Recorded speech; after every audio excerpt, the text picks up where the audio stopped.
একটি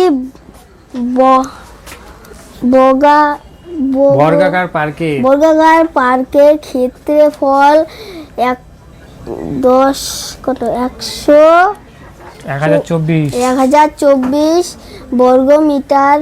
এই পার্কটির প্রত্যেক বাহু দৈর্ঘ্য ও পরিসীমা কত?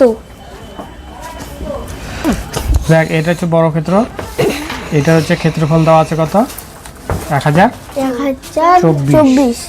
তো ক্ষেত্রফল যদি দেওয়া থাকে তাহলে ওই বর্গক্ষেত্রের বাহু বের করার একটা ফর্মুলা আছে। ফর্মুলাটা হচ্ছে এরকম, দেখ, √অফ 1024।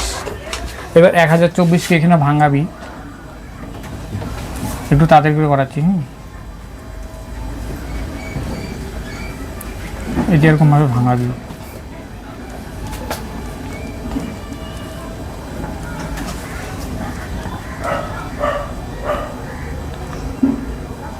এরকমভাবে ভাঙাবি।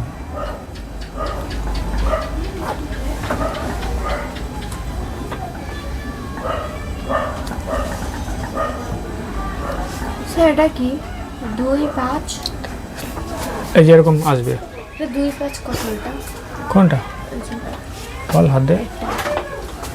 256। নিজেরা ভাঙাবি। হ্যাঁ, কয়টা 2 আসবে দেখ। 1 2 3 4 5 6 7 8 9 10। কয়টা 2 আসছে? 10টা।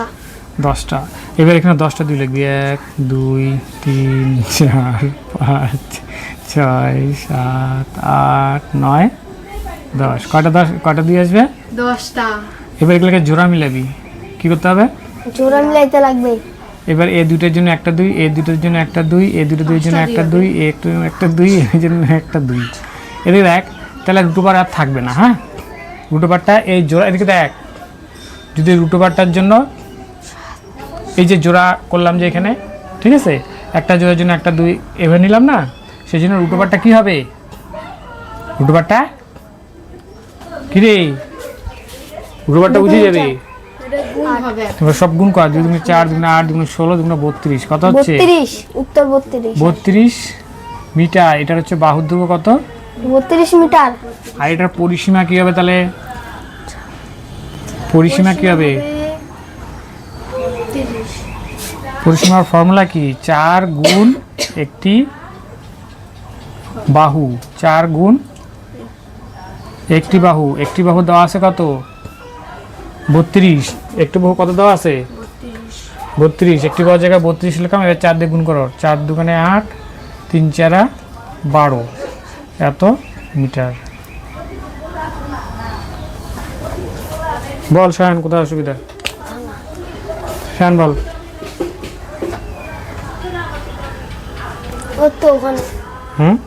ওখানে পরিসীমা একটা ফর্মুলা মুখস্থ করবি। যদি বর্গক্ষেত্রের পরিসীমা বের করতে বলে, পরিসীমাটার ফর্মুলা হলো 4 গুণ একটি বাহুর দৈর্ঘ্য। আমি শুধু একটি বাহু লিখছি, কোনো ব্যাপার না। তাহলে একটি বাহু কত বেড়েছে? 32। তাহলে একটি বাহুর জায়গায় কত লিখবো? 32। এবার 4 দিয়ে গুণ করে দিবি, এটাই উত্তর হয়ে যাবে। ঠিক আছে? হ্যাঁ। তো এবারে যারা দর্শক যারা আছে তাদেরকে কি বলবি শায়ন এখন? যদি কোনো ভুল হয় তো ঠিক করে কমেন্টে লিখতে। ভালো করে বল। যদি কোনো ভুল হয় অঙ্কটাতে, তো সেটা কমেন্টে বলে দিতে যে ভুল হয়েছে, আমরা ঠিক করে নেব। তাহলে মাস্টার নাকি? আমরা আবার কি করবো? নতুন করে অঙ্কটা করবো। আমরা আবার নতুন করে অঙ্কটা করব।